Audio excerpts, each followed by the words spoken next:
ഈശോയ്ക്കും കൃപാസനം പ്രസാദപരമാതാവിനും 1000 നന്ദി പറയാനായിട്ടാണ് ഞാനിവിടെ നിൽക്കുന്നത്. മാനന്തവാടി രൂപതയിൽ നിന്നും തൃശ്ശിലേരി ഇടവകയിൽ നിന്ന് ആണ് ഞാൻ വരുന്നത്. എൻ്റെ പേര് സിന്ധു മനോജ്. ഞാൻ ആദ്യമായിട്ട് ഇവിടെ കൃപാസനത്തെക്കുറിച്ച് അറിഞ്ഞത് എൻ്റെ കൂട്ടുകാർ പറഞ്ഞത് മുഖാന്തരമാണ്. ആദ്യം ഉടമ്പടി എടുക്കുന്നതിനെക്കുറിച്ച് എനിക്കറിയില്ലായിരുന്നു. പിന്നീട് എനിക്കൊരു വിഷമഘട്ടം വന്നപ്പോൾ എൻ്റെ കൂട്ടുകാർ പറഞ്ഞു, കൃപാസനത്തിൽ പോയി ഉടമ്പടി എടുക്കുക, എല്ലാം ശരിയാകുമെന്ന് പറഞ്ഞു. അങ്ങനെ ഞാൻ 5/10/2022 ഇവിടെ വരികയും കുടുംബത്തോടെ വന്ന് ഞാൻ ഉടമ്പടി എടുക്കുകയും ഉടമ്പടി 6 നിയോഗം വെക്കുകയും ചെയ്തു. അതിൽ എനിക്ക് കിട്ടിയ ഒരു വലിയ അനുഗ്രഹം എന്ന് പറയുന്നത്, എൻ്റെ മൂത്ത മോന് നിതിൻ, അവന് 3 വയസ്സ് മുതൽ എപ്പോഴും തലവേദനയായിരുന്നു. തലവേദന മാത്രമല്ല, കണ്ണിന് വേദന, കണ്ണിൽ നിന്ന് വെള്ളം വരിക, കണ്ണ് പുകച്ചിൽ, അങ്ങനെ ഭയങ്കര ബുദ്ധിമുട്ടായിരുന്നു. അപ്പോൾ ഹോസ്പിറ്റലിൽ കൊണ്ടുപോകും, കണ്ണിൽ മരുന്നൊഴിക്കും, ഗുളിക കഴിക്കുകയൊക്കെ ചെയ്യും. എന്നിട്ടൊന്നും കുറയുന്നുണ്ടായിരുന്നില്ല.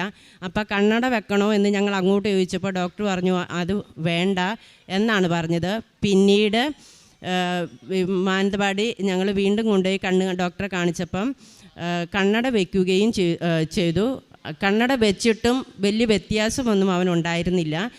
കണ്ണ് പുകയുമ്പോൾ കുട്ടി ഐസ് എടുത്തിട്ട് കണ്ണിൽ വെക്കുക പതിവായിരുന്നു. അങ്ങനെ ഇരിക്കെ ഇവിടെ വന്ന് ഞാൻ ഉടമ്പടിയിൽ ആദ്യമായിട്ട് തന്നെ മോൻ്റെ കണ്ണിനെക്കുറിച്ചാണ് വെച്ചത്. ഉടമ്പടി എടുത്തു, വീട്ടിൽ പോയി. പിറ്റേ ദിവസം തുടങ്ങി തന്നെ ഞങ്ങൾ 4 പേരും ഒരുമിച്ച് പ്രത്യക്ഷീകരണ പ്രാർത്ഥന ചെല്ലുകയും മോൻ്റെ കണ്ണേൽ ഇവിടുന്ന് കിട്ടിയ നമ്മുടെ തൈലം പുരട്ടി കുരിശ് വരച്ച് വിശ്വാസപ്രമാണം ചൊല്ലി പ്രാർത്ഥിക്കുകയും ചെയ്യുമായിരുന്നു. അങ്ങനെ ഒരു 2 ആഴ്ച കഴിഞ്ഞപ്പോൾ കുട്ടിക്ക് കുറച്ച് എന്തോ വ്യത്യാസമുണ്ടെന്ന് പറഞ്ഞു. പക്ഷേ ഞാനത് കാര്യമാക്കിയില്ല. പിന്നെ ഒരു 21 ദിവസം കഴിഞ്ഞപ്പോൾ മോൻ പറയുന്നു, അമ്മ എനിക്കിപ്പോൾ കണ്ണട വെക്കണ്ട, കണ്ണട വെക്കാതെ തന്നെ എനിക്ക് വായിക്കാൻ പറ്റുന്നുണ്ട്. കണ്ണട വെച്ചാൽ എനിക്ക് ഒന്നും കാണുന്നില്ല, എൻ്റെ കണ്ണിൽ ഇരുട്ട് മാത്രമാണെന്ന് പറയുന്നു. അങ്ങനെ പറഞ്ഞു കഴിഞ്ഞപ്പം നമുക്ക് ഭയങ്കര സന്തോഷമായി. കാരണം ഉടമ്പടി കാശുരൂപം, ഉടമ്പടി തൈലം, ഉടമ്പടി ഉപ്പ് ഞാൻ ക്ലാസ്സിൽ വെള്ളമെടുത്ത് അതിൽ ഒരു ഇച്ചിരി ഇട്ട് വിശ്വാസപ്രമാണം ചൊല്ലി കുടിക്കുവാൻ കൊടുക്കുമായിരുന്നു. ഇതെല്ലാം ഇത്രയും വർഷമായി. ഇപ്പോൾ അവന് 12 വയസ്സായി. അവന് ഒരുപാട് ബുദ്ധിമുട്ട് അനുഭവിച്ചായിരുന്നു ഈ കണ്ണിൻ്റെ പേരിൽ. വായിക്കാൻ പറ്റില്ല, എഴുതാൻ പറ്റുന്നില്ല, വര ഏതാണെന്നൊന്നും കൊച്ചിനറിയില്ല. അങ്ങനെ ഇരുന്ന ഈ അവസരത്തിൽ ഏറ്റവും വലിയ അനുഗ്രഹമാണ്. ഡോക്ടറെ കൊണ്ടുപോയി ഞങ്ങൾ കാണിച്ചപ്പോൾ ഡോക്ടർ പറഞ്ഞു ഇനി കണ്ണട വേണ്ട എന്ന് പറഞ്ഞു. ഭയങ്കര അത്ഭുതമാണ് നമ്മുടെ അമ്മ ഞങ്ങൾക്ക് ചെയ്ത് തന്നത്. അവന് 2 കണ്ണിനും ഇപ്പോൾ കാഴ്ച നല്ലതുപോലെയുണ്ട്. തലവേദനയില്ല, കണ്ണിന് വരുന്ന പുകച്ചിലില്ല, മൂടലില്ല, ഒന്നുമില്ല. ദൈവത്തിന് 1000 നന്ദി പറയുന്നു. അതുപോലെ തന്നെ എൻ്റെ 2 പിള്ളേർക്കും, നിതിനും ആൻ്റണിക്കും, അവന് ആദ്യം നന്നായി പഠിക്കുന്ന കുട്ടികളായിരുന്നു. പിന്നീട് അവർക്ക് തീരെ പഠിക്കാൻ പറ്റാത്ത ഒരവസരം വന്നു. ഒട്ടും പഠിക്കാൻ പറ്റുന്നില്ല. പക്ഷേ വീട്ടിലിരുന്ന് നന്നായി പഠിക്കുന്നുണ്ട്. സ്കൂളിൽ പോയി പരീക്ഷ കഴിഞ്ഞ് വരുമ്പോൾ ഒരു വിഷയത്തിനും മാർക്കില്ല. അങ്ങനെ വന്ന സ്ഥിതിക്ക് എന്താ മോനെ ഇങ്ങനെ വരുന്നത്, ഇത്രയും പഠിപ്പിച്ച് വിട്ടിട്ടെന്ന് ഞാനിങ്ങനെ ചോദിച്ചപ്പം കൊച്ചു പറഞ്ഞു, അമ്മ എനിക്ക് പേടി കാരണം ഒന്നും പരീക്ഷയ്ക്ക് എഴുതാൻ പറ്റുന്നില്ല എന്ന് പറഞ്ഞു. പേടി മാത്രമല്ല, നന്നായി വരയ്ക്കുകയും ചെയ്യും. ഇളയ മോനാണെങ്കിൽ ടാപ്പ് തുറന്ന് വിട്ടതുപോലെ വേർത്ത് കുളിക്കും പരീക്ഷയുടെ സമയത്ത്. പേപ്പറൊക്കെ വളരെ മോശമായി നനഞ്ഞായിരിക്കും ഇരിക്കുന്നത്. അപ്പോൾ മക്കളോട് ഞാൻ പറഞ്ഞു, മക്കൾ ഉപ്പ് എല്ലാ ദിവസവും വെള്ളമെടുത്ത് ഉപ്പിട്ട് വിശ്വാസപ്രമാണം ചൊല്ലി കുടിക്കാൻ കൊടുക്കും. അതുപോലെ തന്നെ നെറ്റിയിൽ തൈലം പുരട്ടി കൊടുക്കും. കൈവെള്ളയിൽ ഞാൻ തൈലം പുരട്ടി കുരിശ വരച്ച് വിശ്വാസപ്രമാണം ചൊല്ലും. അങ്ങനെ ഇരിക്കെ മക്കൾ തന്നെ വീട്ടിൽ പഠിക്കാനിരിക്കുമ്പോൾ ഉടമ്പടി കാശുരൂപം കയ്യിൽ പിടിച്ച് മക്കൾ നന്നായി, ഞാൻ അറിയുന്നില്ല, മക്കൾ സ്വന്തം ഇഷ്ടത്തിന് തന്നെ എടുത്ത് കൈ പിടിച്ച് പഠിക്കാൻ തുടങ്ങി. അതിനുശേഷം പരീക്ഷയ്ക്ക് പോയപ്പോൾ മൂത്ത മോന് ഒരു സ്വല്പം ഉപ്പ് കൊണ്ടുപോയി. അവൻ പരീക്ഷ എഴുതുന്നിടത്ത് അവൻ ഇരിക്കുന്ന ആ ഡെസ്കിൻ്റെ അവിടെ ചവിട്ടാതെ അവന് അവിടെ വെച്ച് വിശ്വാസ പ്രമാണം ചൊല്ലി, എന്നെ പേടിയും ഭയമൊക്കെ മാറി എനിക്ക് പരീക്ഷ എഴുതാൻ സാധിക്കണേ എന്ന്. ആ ഡിസംബറിൽ പരീക്ഷ കഴിഞ്ഞു. മാർക്ക് വന്നപ്പം 2 മക്കൾക്കും നല്ല മാർക്കുണ്ട്. അവർക്കിപ്പോൾ പേടിയില്ല, ടെൻഷനില്ല, വേർക്കുന്ന അസുഖവും ഒന്നുമില്ല. അമ്മയുടെ ഒരൊറ്റ അനുഗ്രഹം കൊണ്ട് മാത്രം കിട്ടിയതാണ്. ഇത്രയും വർഷം മക്കൾക്ക് അതിന് കഴിഞ്ഞിരുന്നില്ല. അത് കൊച്ചു പറയുന്നത്, മൂത്ത മോൻ എന്നോട് വീട്ടിൽ വന്ന് ചോദിച്ചു, കണക്ക് അവന് ഒട്ടും കിട്ടുന്നില്ല, നന്നായി പഠിക്കും, അവനെല്ലാം അറിയാം, പക്ഷേ എഴുതാൻ പറ്റില്ല, എപ്പോഴും മാർക്ക് കുറവാണ്, C മാർക്കൊക്കെ കിട്ടിക്കൊണ്ടിരുന്നത്. അന്നേരം ഇവൻ എന്നോട് പറഞ്ഞൊരു കാര്യമുണ്ട്, അമ്മേ അന്നാണ് അവൻ ഉപ്പ് കൊണ്ടുപോയത്, ഡെസ്കിൻ്റെ അവിടെ വെച്ചു വിശ്വാസ പ്രമാണം ചൊല്ലി. അന്നേരം അവൻ പറഞ്ഞു, ആരോ എനിക്ക് പറഞ്ഞു തരുന്നത് പോലെയാണ് അമ്മേ ഞാൻ ഇന്ന് കണക്ക് പരീക്ഷ എഴുതിയത്, എനിക്ക് നല്ല മാർക്കുണ്ടാകും എന്ന് പറഞ്ഞു. അപ്പം ഞാൻ പറഞ്ഞു, പേപ്പർ കിട്ടുമ്പോൾ നമുക്കറിയാം മോനെ എന്ന് പറഞ്ഞു. പക്ഷേ കൊച്ചിൻ്റെ ആ വിശ്വാസം വളരെ വലുതായിരുന്നു. അവന് നല്ല മാർക്കുണ്ടായിരുന്നു, കണക്കിന് എല്ലാ ഉത്തരവും ശരിയുമായിരുന്നു. 1000 നന്ദി പറയുന്നു. അത് കഴിഞ്ഞ് ഞാൻ ജനുവരി 14/1/2023 ഉടമ്പടി പുതുക്കാൻ വന്നു. ആ സമയമായപ്പോൾ പുതുക്കാൻ വന്നു. എനിക്ക് അവിടെ ഭയങ്കര വിഷമത്തോടു കൂടിയാണ് ഞാൻ വന്നത്. കാരണം എൻ്റെ ജീവിത പങ്കാളി പണിസ്ഥലത്ത് കെട്ടിടത്തിൽ നിന്ന് വീണിട്ട് എണീക്കാൻ വയ്യാത്ത ഒരവസ്ഥയായിരുന്നു. ബാക്കിൽ നട്ടെല്ലിന് 3 ക്രാക്ക്, കൈയൊടിഞ്ഞു, ശരീരം മൊത്തം നീര്, ഒന്നിനും വയ്യാത്തൊരു സാഹചര്യമായിരുന്നു. ആ സമയത്ത് ഞാൻ എൻ്റെ മക്കളും കൂടി പിറ്റേ ദിവസം ആശുപത്രിയിൽ കൊണ്ടുപോയി. എന്നിട്ടൊന്നും വലിയ കുറവൊന്നുമില്ല. പിന്നെ ഞാൻ പറഞ്ഞു, ഇനിയിപ്പം ആ മരുന്ന് തേക്കണ്ട, നമ്മുടെ തൈലം, അമ്മയുടെ തൈലം എടുത്തു. ഞാനും മക്കളും കൂടെ വിശ്വാസ പ്രമാണം ചൊല്ലി പുറം മുഴുവനും തേച്ചു കൊടുത്തു. 3 ദിവസം തേച്ചു കൊടുത്തുള്ളൂ. എനിക്ക് ഒറ്റ ആഗ്രഹം ഉണ്ടായിരുന്നുള്ളൂ, സ്വന്തമായി എണീറ്റ് സ്വന്തം കാര്യം നോക്കാനൊന്ന്, ദൈവമേ അത്രയും ഒന്ന് ആക്കി തന്നാൽ മതി, ഈ കിടപ്പ് കിടത്തരുത് എന്നായിരുന്നു എൻ്റെ പ്രാർത്ഥന. 3 ദിവസം കഴിഞ്ഞതും പുള്ളി സ്വന്തം എണീറ്റ് എല്ലാ കാര്യങ്ങളും ചെയ്യാൻ തുടങ്ങി. അതുപോലെ ഞാൻ ചേട്ടായിയുടെ നെറ്റിയിൽ ഉടമ്പടി കാശ് രൂപം വെച്ചിട്ട് എന്നും പ്രാർത്ഥിക്കുമായിരുന്നു. ഭയങ്കര വേദനയാണ്, ഭയങ്കര വിഷമമാണ് വീണതോടുകൂടി. അപ്പം ആ ടെൻഷനൊക്കെ മാറണം, ശരീരം മൊത്തം നീരാണ് താനും. അങ്ങനെ കാശ് രൂപം നെറ്റിയിൽ തൊടിയിപ്പിച്ച് ഞാൻ പ്രാർത്ഥിച്ചു. അതും വലിയൊരു അത്ഭുതമാണ്. നമ്മുടെ നേർച്ച വസ്തു ഉപയോഗിച്ച് ഉപ്പ് എപ്പോഴും ഞാൻ 3 നേരം മരുന്ന് പോലെ, ഗുളികയൊന്നും അല്ല കൊടുക്കുന്നത്, 3 നേരവും മരുന്ന് പോലെ ഞാൻ ഉപ്പ് കൊടുക്കും. ക്ലാസ്സിൽ ഇച്ചിരി വെള്ളമെടുത്ത് വിശ്വാസ പ്രമാണം ചൊല്ലി. അത്ഭുതകരമായി ചേട്ടായി 3 ദിവസം കൊണ്ട് എഴുന്നേറ്റ് സ്വന്തം കാര്യം നോക്കാൻ പറ്റി. വലിയ നന്ദി പറയുന്നു പരിശുദ്ധ അമ്മയ്ക്കും തിരുക്കുമാരനും. ഒപ്പം ഉണ്ടായി. എക്സ്റേ എടുത്തപ്പം ബാക്കിൽ 3 ക്രാക്ക് ഉണ്ടായിരുന്നു, കൈ ഒടിഞ്ഞിട്ടുണ്ടായിരുന്നു, ഇതെല്ലാം ഉണ്ടായിരുന്നു. എന്നിട്ടും അമ്മയുടെ ഒരൊറ്റ, എന്താ അത് പറയുക, അമ്മ വന്നിട്ടാണ് എൻ്റെ ഭർത്താവിന് തിരിച്ച് ജീവൻ നൽകിയത്. കാരണം അത് തലയടിച്ചായിരുന്നു വീണെങ്കിൽ ഒരിക്കലും ജീവൻ കിട്ടില്ലായിരുന്നു എന്നാണ് കണ്ടു നിന്നവരും എല്ലാവരും ഞങ്ങളോട് പറഞ്ഞത്. അമ്മയുടെ ഒരൊറ്റ കൃപകടാക്ഷം. പിന്നെ ഞങ്ങൾ കുടുംബത്തോടെ 5:30 മണിക്ക് എല്ലാ ദിവസവും ഞാനും 2 മക്കളും ചേട്ടായിയും കൂടെ പ്രത്യക്ഷീകരണ പ്രാർത്ഥന മുടങ്ങാതെ ചൊല്ലുമായിരുന്നു.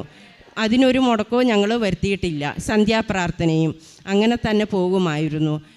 ആ സമയത്ത് എനിക്ക് ഭയങ്കര വിഷമമുണ്ടായി. എനിക്ക് ജോലിയൊന്നുമില്ല. അപ്പം ഞങ്ങൾക്ക് പ്രത്യേകിച്ച്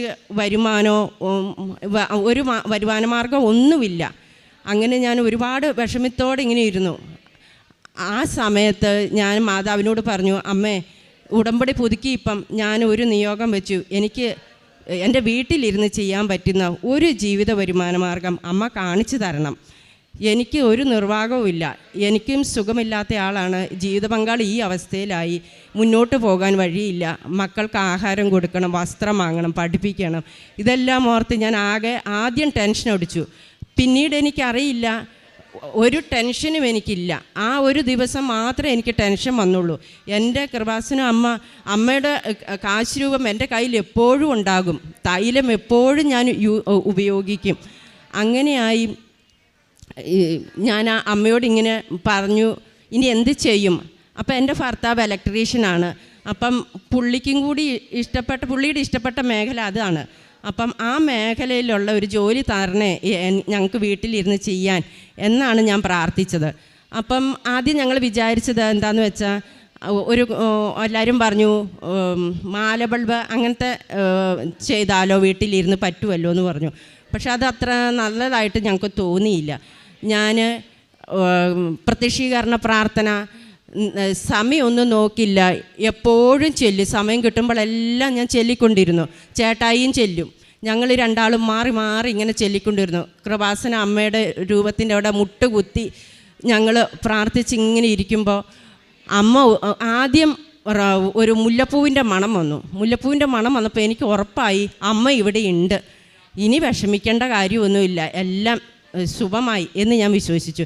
അതിന് തൊട്ട് പിന്നാലെ തന്നെ വെളുപ്പിന് ഒരു 2:15 ആയിട്ടുണ്ടാവും, നമ്മുടെ കൃപാസനം അമ്മ എൻ്റെ മുൻപിൽ വന്ന് നിൽക്കുമ്പോൾ അമ്മയുടെ കയ്യിൽ ഒരു ബൾബുണ്ട്, LED ബൾബ്. അതിങ്ങനെ നല്ല പ്രകാശമാണ്. അപ്പോൾ ഞാൻ കണ്ണ് ഇങ്ങനെ, എനിക്ക് തന്നെ അറിയത്തില്ല, ഞാൻ തുറന്നും അടച്ചും ഒക്കെ നോക്കി ഇതെന്താണ് സംഭവം എനിക്ക് മനസ്സിലാകുന്നില്ല. ഉടനെ ഞാൻ ചേട്ടായിയോട് പറഞ്ഞു, ചേട്ടായി നോക്കിക്ക് ഒരു ബൾബ് കാണിച്ചു തരുന്നു, ഇതെന്താണാവോ, അമ്മ വന്നു എന്നിങ്ങനെ പറഞ്ഞു. അപ്പോൾ ചേട്ടായി പറഞ്ഞു, അത് തന്നെ ആയിരിക്കും നമുക്ക് അമ്മ തരുന്ന ജീവിത വരുമാന മാർഗം.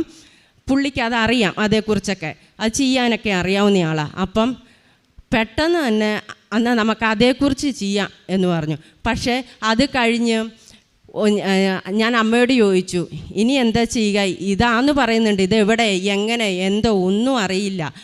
അപ്പോൾ ഞാൻ എപ്പോഴും വെളുപ്പിനെ 3 മണിക്കുമൊക്കെ എണീറ്റിരുന്ന് ബൈബിള് വായിക്കും. ബൈബിള് വായിച്ചുകൊണ്ടിരിക്കുന്ന സമയത്ത് ചില സമയങ്ങളിൽ ചില വചനങ്ങളൊക്കെ മനസ്സിൽ തട്ടും. എങ്കിലും മിക്ക ദിവസവും പിന്നീട് അമ്മ എൻ്റെ അടുത്ത് വരും. വന്നിട്ട് അമ്മ പറഞ്ഞു തരും. ഞാൻ ചോദിച്ചു, ഈ ബൾബ് എവിടുന്നാണ് നിർമ്മിക്കുന്നത്, ഇത് എവിടുന്ന് കിട്ടും, ആരാ, ഒരു മലയാളീനെ വേണമല്ലോ എന്ന് പറഞ്ഞു. അപ്പോൾ അമ്മ എനിക്ക് പത്തനംതിട്ട എന്ന് കാണിച്ചു. അപ്പം ഞാൻ ചോദിച്ചു, പത്തനംതിട്ടയോ? അപ്പോൾ അമ്മ പറഞ്ഞു, ആ പത്തനംതിട്ട എന്ന് പറഞ്ഞു. പിന്നെ അമ്മ പോയി. അത് കഴിഞ്ഞിട്ട് ഞാൻ എങ്ങനെ അന്വേഷിക്കും? പിന്നെ മക്കളും ചേട്ടായും കൂടി സെർച്ച് ചെയ്ത് നോക്കുമ്പോൾ അങ്ങനെ ഒരു വ്യക്തിയുണ്ട്, അവിടെ ഒരു ഇതുണ്ട്. അപ്പോൾ ഷിജു എന്ന് പറഞ്ഞ, എന്നിട്ട് പിന്നെ ആ വ്യക്തിയോട് ഞങ്ങൾ വിളിച്ച് ചോദിച്ചു. അപ്പോൾ വിളിച്ച് ചോദിച്ചപ്പം ആ വ്യക്തി പറഞ്ഞു, നിങ്ങളുടെ പേരിൽ തന്നെ ഒക്കെ അടിക്കണമെന്നുണ്ടെങ്കിൽ, നിങ്ങൾ പറയുന്ന പേരിട്ട് അടിക്കണമെന്നുണ്ടെങ്കിൽ ഒരുപാട് പൈസയാകും, അതിനേക്കാളും ഭേദം മറ്റൊരാളുടെ പിന്നെ ഞങ്ങളാക്കി തരാം, ഞങ്ങൾ അടിക്കുന്നത് എടുത്ത് തരാം, അത് നിങ്ങൾ ഉണ്ടാക്കി കൊടുത്താൽ മതി എന്ന് പറഞ്ഞു. അപ്പം ഞാൻ അമ്മയോടൊരു വാക്ക് പറഞ്ഞിട്ടുണ്ടായിരുന്നു, ഞങ്ങൾക്ക് ജീവിത വരുമാനം കിട്ടിയാൽ അമ്മയുടെ പേരിട്ടിട്ട് ഞങ്ങൾ ആ സംരംഭം തുടങ്ങുകയുള്ളൂ എന്ന്. അന്നേരം ഞാൻ പറഞ്ഞു പറ്റത്തില്ല എന്ന് പറഞ്ഞു. അത് കഴിഞ്ഞ് പിന്നെ ഒന്നും കൂടി ആലോചിച്ചു. ഞങ്ങൾ പറഞ്ഞു, ഞങ്ങൾക്ക് ഇങ്ങനെ ഒരു പേര്, കൃപ, ഞങ്ങളുടെ ബൾബിൻ്റെ പേര് കൃപ എന്ന പേരിലൊന്ന് അടിച്ചു തരുമോ എന്ന് ചോദിച്ചു. അന്ന് വൈകുന്നേരം തന്നെ ആ മോൻ, രാവിലെ പറ്റിയല്ല എന്ന് പറഞ്ഞാൽ മോൻ പറഞ്ഞു, ആ ചെയ്ത് തരാമെന്ന് പറയുന്നു. ആ കുട്ടി ഞങ്ങൾക്ക് വേണ്ട എല്ലാ കാര്യങ്ങളും ചെയ്തു തന്നു. പക്ഷെ ആ സമയത്ത് പൈസയില്ല, ഞങ്ങളുടെ കയ്യിൽ ഒരു പൈസയില്ല. അപ്പം ഞാൻ അമ്മയോട് ചോദിച്ചു, ഞാൻ ഡേറ്റ് ഇട്ട് പ്രാർത്ഥിക്കും 7 ദിവസം. അങ്ങനെ ഞാൻ അമ്മയോട് ചോദിച്ചു, അമ്മ പൈസ 1 രൂപ പോലും ഇല്ല, 0 ബാലൻസ്, എന്താ ചെയ്യുക? അപ്പം അമ്മ പറഞ്ഞു, നിൻ്റെ വീട്ടിലുണ്ട് എന്നിങ്ങനെ തന്നെ അമ്മ എന്നോട് പറയണത്. അമ്മ വരും, ഇങ്ങനെ ഓരോ കാര്യം പറഞ്ഞു തരിക. അപ്പം ഞാൻ പറഞ്ഞു, വീട്ടിലോ? ഞാൻ നോക്കിയിട്ട് ഒന്നും കാണുന്നില്ല. അവസാനം എൻ്റെ കയ്യിൽ ഒരു വള കിടപ്പുണ്ട്, ആകെ ഒരു വള മാത്രമേ കയ്യിലുള്ളൂ. ആ വള പൊട്ടിയത് കൊണ്ട് അത് ഊരാതിരുന്ന വളയാണ്. അപ്പോൾ തോന്നി അതേ ഉള്ളൂ ഇവിടെ, അപ്പോൾ വള തന്നെ. ഉടനെ ഞാൻ വള വിറ്റ് കഴിഞ്ഞ് പൈസ തികയോ ഇല്ലയോ എന്ന് സംശയം ഉണ്ടായിരുന്നു. പക്ഷേ ആ വള വിറ്റപ്പോൾ അവർ പറഞ്ഞ അത്രയും പൈസയും ആ വള വിറ്റ് ഞങ്ങൾക്ക് കിട്ടി. ഞങ്ങൾ സാധനം എല്ലാം റെഡിയാക്കി ഇറക്കി. അത് കഴിഞ്ഞ് പിന്നെ അവരോട് കാര്യങ്ങൾ പറഞ്ഞു. പക്ഷെ പെട്ടെന്നൊന്നും അവർ ശരിയാക്കി തരില്ല, 10-20 ദിവസം പിടിക്കുമെന്ന് പറഞ്ഞു. പിന്നെ ലൈസൻസ് എടുക്കണം എന്നൊരാഗ്രഹം ഉണ്ടായി ഞങ്ങൾക്ക്. അങ്ങനെ പഞ്ചായത്തിൽ പോയി. പഞ്ചായത്തിൽ ചെന്ന് കഴിഞ്ഞപ്പം അവർ പറഞ്ഞു, അവരിങ്ങനത്തെ ഒന്നും കേട്ടിട്ടില്ല, നമ്മുടെ മാനന്തവാടിയിൽ ഇല്ലയെന്നാണ് ഞങ്ങളോട് പറഞ്ഞത്. അപ്പോൾ പഞ്ചായത്തിൽ അവർ ആലോചിച്ചു. പെട്ടെന്ന് അവരോട് ഞങ്ങൾ പറഞ്ഞു, ഇങ്ങനെയാണ് സംഭവങ്ങൾ, പറ്റുമെന്ന് ചോദിച്ചു. പിറ്റേ ദിവസം വരാൻ പറഞ്ഞു. പിറ്റേ ദിവസം ചെന്നു. നമ്മൾ സ്വപ്നത്തിൽ പോലും വിചാരിച്ചിരുന്നില്ല. അമ്മ മാത്രമേ, ഞങ്ങൾക്ക് വേറെ ആരും കൂട്ടില്ലായിരുന്നു. ഞങ്ങളുടെ അമ്മ ഞങ്ങളുടെ കയ്യിലുണ്ട്. ഞങ്ങളുടെ അമ്മയെ ഞാൻ മുറുകെ പിടിച്ചാൽ പോകുന്നിടത്തെല്ലാം പോകുന്നത്. ആ അമ്മ മാത്രമേ ഞങ്ങളെ സഹായിക്കാനുണ്ടായിരുന്നുള്ളൂ. അന്ന് തന്നെ ഞങ്ങൾക്ക് ചെല്ലാൻ പറഞ്ഞ അന്ന് തന്നെ ഞങ്ങൾക്ക് പാക്കിംഗ് ലൈസൻസ് അത് കിട്ടി. അതിനുശേഷം ഞങ്ങൾക്ക് തിരുവനന്തപുരത്തെ വ്യവസായ വകുപ്പിൽ നിന്ന് ലൈസൻസ് എടുക്കണമായിരുന്നു.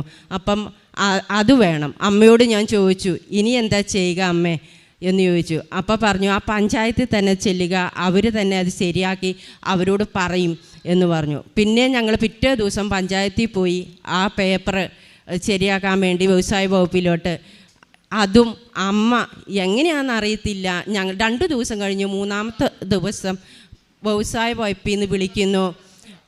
പിന്നെ ഒരു നമ്പർ മാറിപ്പോയിട്ടുണ്ടല്ലോ എന്നും പറഞ്ഞ്. അപ്പം ഞങ്ങൾ നമ്പർ ശരിയാക്കി അയച്ചു. പക്ഷെ 3 മാസം കഴിഞ്ഞാൽ അത് കൈ കിട്ടുള്ളൂ എന്നൊക്കെയാണ് ഞങ്ങളോട് പറഞ്ഞിരുന്നത്.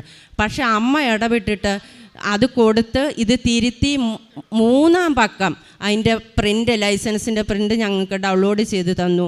അത് കിട്ടി ഇവിടെ കൊണ്ടുവന്ന് ഞാൻ പ്രാർത്ഥിച്ച് അമ്മയ്ക്ക് സമർപ്പിച്ചതിന് ശേഷം അമ്മയുടെ ആ വലിയ അനുഗ്രഹത്തിന് നന്ദി പറയാനായിട്ട് ഞാനിവിടെ വന്നു.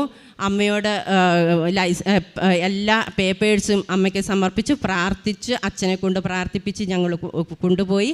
അതിന് ശേഷം ഞങ്ങളുടെ സംരംഭം തുടങ്ങി, ബൾബ് നിർമ്മാണം തുടങ്ങി. ഇപ്പോൾ ധാരാളം ഓർഡറുകൾ കിട്ടുന്നുണ്ട് ഞങ്ങൾക്ക്. ഇഷ്ടംപോലെ ഓർഡറുകൾ ഈ ജില്ലയിൽ നിന്ന് മാത്രമല്ല മറ്റു പല ജില്ലകളിൽ നിന്നും ഇപ്പം ഞങ്ങൾക്ക് ഓർഡറുകൾ കിട്ടിക്കൊണ്ടിരിക്കുന്നുണ്ട്. 1 കോടി നമുക്ക് ആർക്കും സാധിക്കുകയില്ല. ഞങ്ങൾ എൻ്റെ വീട്ടിൽ ഞങ്ങൾക്ക് ആരും സഹായിക്കാനൊന്നുമില്ല. അതുകൊണ്ട് തന്നെ ഞങ്ങൾക്ക് ഉറപ്പാണ്, ഞങ്ങളുടെ അമ്മയാണ് ഞങ്ങൾക്ക് ഇതെല്ലാം ഇത്ര പെട്ടെന്ന് ഉടനടി ഞങ്ങളുടെ കാര്യങ്ങൾ ചെയ്തു തന്നത് എന്ന് ഞാൻ ഉറച്ചു വിശ്വസിക്കുന്നു. 1 കോടി നന്ദി ഞാൻ എൻ്റെ അമ്മയ്ക്കും തിരുക്കുമാരനും പറയുന്നു. അതുപോലെ തന്നെ അടുത്തത് ഒരു ലോണിന് ഓർഡറുകൾ ഒരുപാട് വന്നപ്പോൾ ഞങ്ങളുടെ കയ്യിൽ പൈസയില്ല. ഒരു ലോണിന് വേണ്ടി ഞങ്ങൾ 1.5 മാസത്തോളം പല സ്ഥലങ്ങളിലും കയറി ഇറങ്ങി. പല കാരണങ്ങളാൽ അത് മുടങ്ങിപ്പോവുക. അങ്ങനെ ഞാൻ അമ്മയോട് ചോദിച്ചു, അമ്മ ഇനി എന്ത് ചെയ്യും? അപ്പോൾ അമ്മ എന്നോട് പറഞ്ഞു, എനിക്ക് കുടുംബശ്രീന്ന് കാണിച്ചു തന്നു. അപ്പോൾ എനിക്ക് അതുമായിട്ട് ലോണുമായിട്ടൊന്നും ഒരു ബന്ധമില്ല.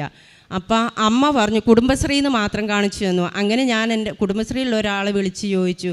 അപ്പോൾ അവർ പറഞ്ഞു, നീ ഇന്ന സ്ഥലത്ത് പോയി കഴിയുമ്പോൾ ലോണ് കിട്ടും, നീ ഒന്ന് അന്വേഷിച്ച് നോക്ക്, ഇപ്പം കിട്ടുമോയെന്ന് അറിയില്ല, എന്നാലും 1 മാസം 1.5 മാസത്തിനകം നിങ്ങൾക്ക് കിട്ടും ബൾബ് എടുക്കാനുള്ള പൈസ, അപ്പോഴേക്കും തിരിച്ചു കൊടുത്താൽ മതി എന്ന് പറഞ്ഞു. പക്ഷേ അത്ഭുതം എന്ന് പറയട്ടെ, ഞങ്ങൾ ആ സാറിനെ വിളിച്ച് ചെല്ലാൻ പറഞ്ഞു. ഞങ്ങൾ ചെല്ലുന്നു.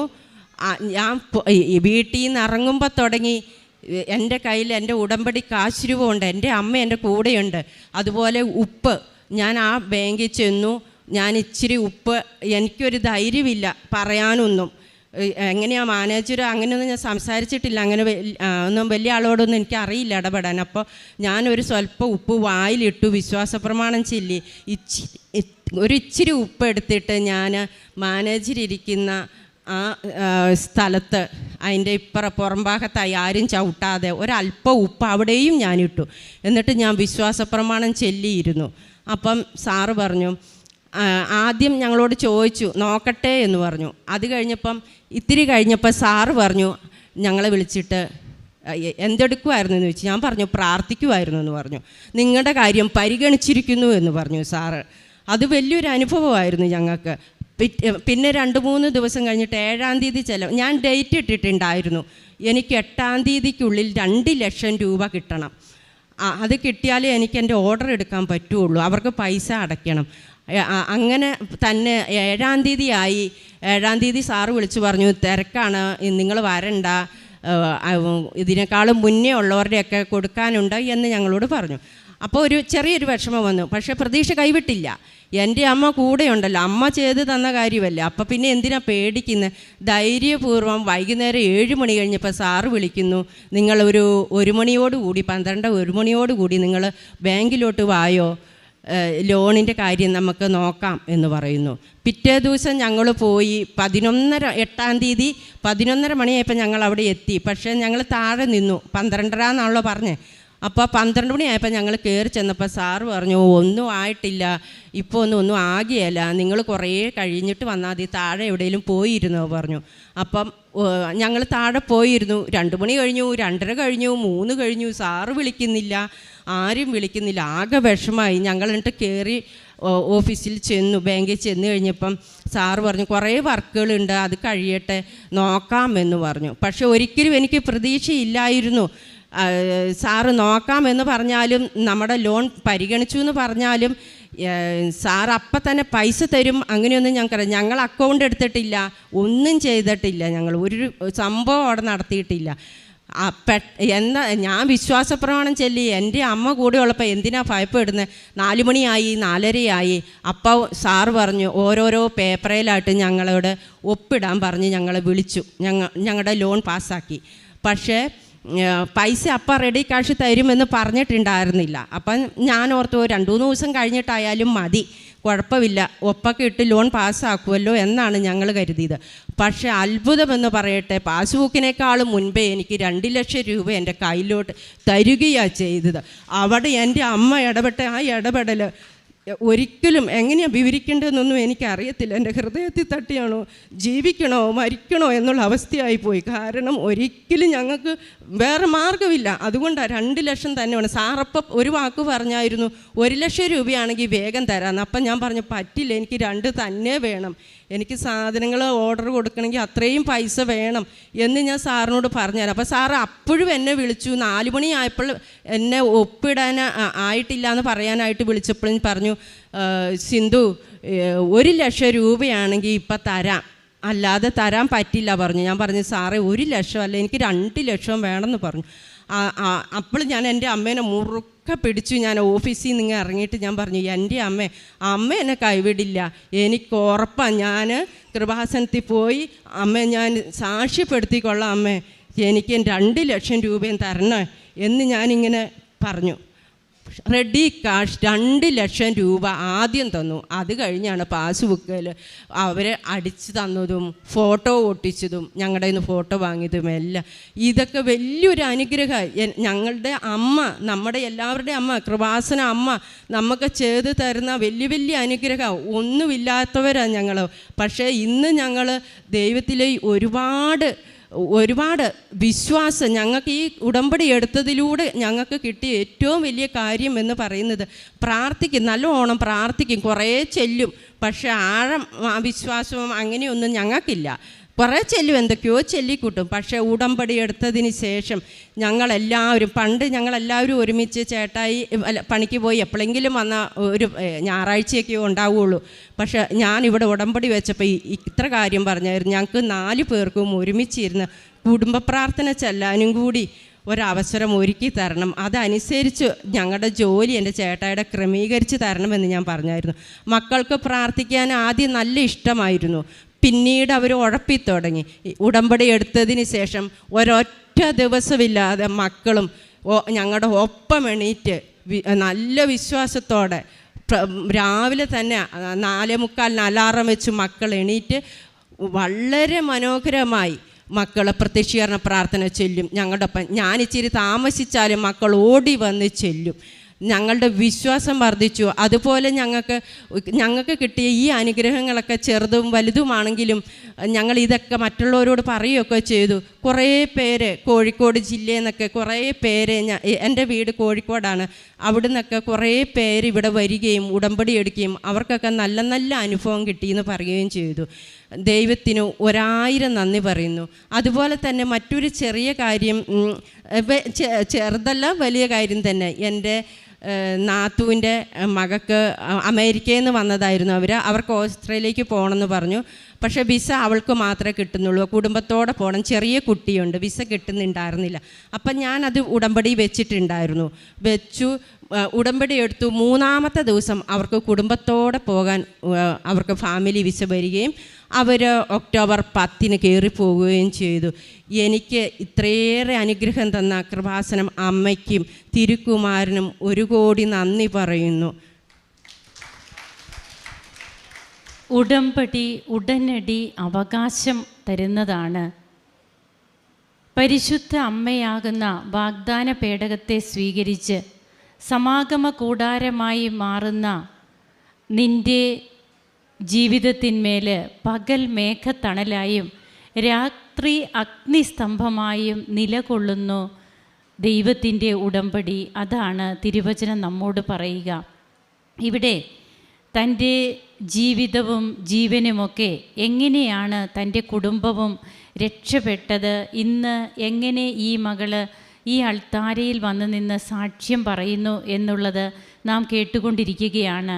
1 രൂപ പോലും കയ്യിലില്ലാതെ ഒരു പുതിയ സംരംഭം തുടങ്ങുവാൻ, അത് അമ്മ ഓരോ അവസരത്തിലും അമ്മയാണ് ഈ മകൾക്ക് ഗൈഡ് ചെയ്യുന്നത്. അമ്മയാണ്. അമ്മ പറഞ്ഞു കൊടുക്കുന്നു ഓരോ കാര്യങ്ങളും, ഈ മകള് അതിനനുസരിച്ച് പോകുന്നു. അമ്മയെ ഒരിക്കലും വിടാതെ മുറുകെ പിടിക്കുന്നു. അമ്മ മാത്രമേ ഞങ്ങൾക്ക് ആശ്രയമുള്ളൂ. ആ ഒരു വിശ്വാസത്തിൽ ഈ മകളുടെ കുടുംബത്തിലേക്ക് തൻ്റെ മകൻ്റെ 3 വയസ്സിൽ തുടങ്ങിയ കണ്ണിൻ്റെ അസ്വസ്ഥതകൾ നാം കേട്ടതാണ്. 12 വയസ്സുണ്ട് ഇപ്പോൾ ആ കുട്ടിക്ക്.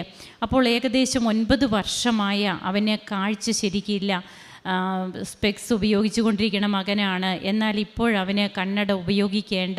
അവൻ്റെ കണ്ണിൻ്റെ അസ്വസ്ഥതകളെല്ലാം മാറിയിരിക്കുന്നു. അതുപോലെ തന്നെ ഹസ്ബൻഡിന് ഒരു വരുമാന മാർഗം വീട്ടിലുണ്ടായിരുന്നത് ഹസ്ബൻഡിൻ്റെ അതാണ്. എന്നാൽ ആ മകൻ പെട്ടെന്ന് വീഴ്ചയും അതോടൊപ്പം ആ മകന് ഉണ്ടായ അസ്വസ്ഥതകൾ, എഴുന്നേറ്റ് നടക്കാൻ പോലും പറ്റാത്ത അവസ്ഥ, ഉടമ്പടി നേർച്ച വസ്തുക്കൾ, ഉടമ്പടി തൈലം, അതുമാത്രമാണ് ഇവർക്കുള്ള മരുന്ന്. അതാണ് ഇവരുപയോഗിക്കുന്നത്. അങ്ങനെ ആ മകൻ 3-ാം ദിവസം തന്നെ സ്വന്തമായി കാര്യങ്ങൾ ചെയ്യുവാൻ തുടങ്ങി, എഴുന്നേറ്റ് നടക്കുവാൻ തുടങ്ങി. ആ മകൻ വീട്ടിലായിരിക്കുന്നത് കൊണ്ട് വീട്ടിൽ ഈ മകളും കൂടി ഇരുന്ന് ഒരു സംരംഭം തുടങ്ങണം. അമ്മ ബൾബാണ് കാണിക്കുക, LED ബൾബ്. അമ്മ ഏതൊക്കെ രീതിയിലാണ് നമ്മുടെ ജീവിതത്തിലേക്ക് കടന്നു വരിക എന്നുള്ളതാണ് നമുക്ക് ചിന്തിക്കാൻ പറ്റാത്ത സാഹചര്യങ്ങൾ, അവസ്ഥകൾ, അവിടെയൊക്കെ അമ്മ കടന്നു വരുന്നു. അങ്ങനെ അമ്മ തന്നെ കാണിച്ചു കൊടുക്കുകയാണ് ഏത് വഴിക്ക് നീങ്ങണമെന്ന്. ഞാൻ നിന്നെ ഉപദേശിക്കാം, നീ നടക്കേണ്ട വഴി ഞാൻ കാണിച്ചു തരാം, ഞാൻ നിൻ്റെ മേൽ ദൃഷ്ടി ഉറപ്പിച്ച് നിന്നെ ഉപദേശിക്കാമെന്നാണ് സങ്കീർത്തനം 32:8 പറയുക. അതുതന്നെയാണ് ഈ മകളുടെ ജീവിതത്തിലും. ഓരോരോ വഴികൾ തുറക്കുകയാണ്. അടഞ്ഞ വഴികൾ, ഒരിക്കലും തുറക്കില്ല എന്ന് കണ്ട വഴികൾ. അങ്ങനെ ഇവർക്കൊരു ജീവിത മാർഗം കിട്ടുന്നു. ലോൺ കിട്ടാതിരിക്കുന്ന അവസ്ഥയിൽ എങ്ങനെ ലോൺ പാസ്സാകുന്നു. ഇവർക്കാകെയുള്ളത് 13 സെൻറ്റ് സ്ഥലവും ഒരു കൊച്ചു വീടുമാണ്. അതിൽ ഇവർക്ക് ലോൺ കിട്ടാൻ യാതൊരു ചാൻസും ഇല്ലായിരുന്നു. ആണോ? ഒരു ചാൻസും ഇല്ല. വഴിയില്ല. അപ്പോഴങ്ങനെയുള്ള അവസരത്തിലാണ് ഈ മക്കൾക്ക് ലോണിനുള്ള വഴി തെളിയുന്നത്. പിന്നീട് ഇവർക്ക് എങ്ങനെയാണ്, ഓരോ ഡോക്യുമെൻറ്റും ഇല്ല, ഒന്നുമില്ല ഇവരുടെ കയ്യിൽ. പക്ഷേ പലരുടെയും ലോൺ പെൻഡിങ്ങിൽ കിടക്കുമ്പോഴും ഇവർക്ക് ലോൺ എത്ര പെട്ടെന്നാണ് കിട്ടുന്നത്. അങ്ങനെയുള്ള ഓരോ കാര്യങ്ങളും നാം കേട്ട് കഴിഞ്ഞു. നമുക്ക് നമ്മുടെ കൂടെ അമ്മയെ കൂട്ടാം. നാം ഉടമ്പടി എടുത്തവർ മാത്രമാകരുത്. പരിശുദ്ധ അമ്മയെ നാം കൂടെ ചേർക്കണം. നാം ഉടമ്പടി എടുത്തു, നിയോഗം വെച്ചു, ഇനി കാര്യങ്ങൾ നടക്കും, അങ്ങനെ അത് മാത്രമാകരുത്. നാം കാരുണ്യ പ്രവർത്തികളും അതുപോലെ തന്നെ പ്രേക്ഷിത പ്രവർത്തനവും കൃപാസന പത്രമൊക്കെ കൊടുക്കില്ലായിരുന്നോ? കൊടുത്തിരുന്നു. അപ്പോഴതൊക്കെ ഈ മക്കളും ഹസ്ബൻഡും ഇവർ ഒരുമിച്ചാണ് നിൽക്കുക. ഒരുമിച്ച് പ്രാർത്ഥിക്കുന്ന കുടുംബം രക്ഷപ്പെടുമെന്നാണ് നാം കേട്ടിരിക്കുന്നത്. അതുപോലെ തന്നെയാണ് ഇവർ ഒരുമിച്ച് നിൽക്കുന്നു. ഇവർ എങ്ങനെ ഇന്ന് ഇവരുടെ ജീവിത തോണി തുഴഞ്ഞ് ഇവരെ ഒരു കരയെത്തിക്കുവാൻ, വാഗ്ദാന നാട്ടിലേക്ക് എങ്ങനെയാണോ തൻ്റെ തിരഞ്ഞെടുക്കപ്പെട്ട ജനതയെ ദൈവം നയിച്ചത്, അതേ ജീവിത മാർഗമാണ് ഉടമ്പടിയിലൂടെ നമ്മുടെ മുമ്പിലും തെളിയുക. നമുക്ക് കരങ്ങളടിച്ച് ഈശോയ്ക്കും അമ്മയ്ക്കും നന്ദി പറയാം, ദൈവത്തെ മഹത്വപ്പെടുത്താം. യേശുവേ നന്ദി, യേശുവേ സ്തുതി, യേശുവേ ആരാധന.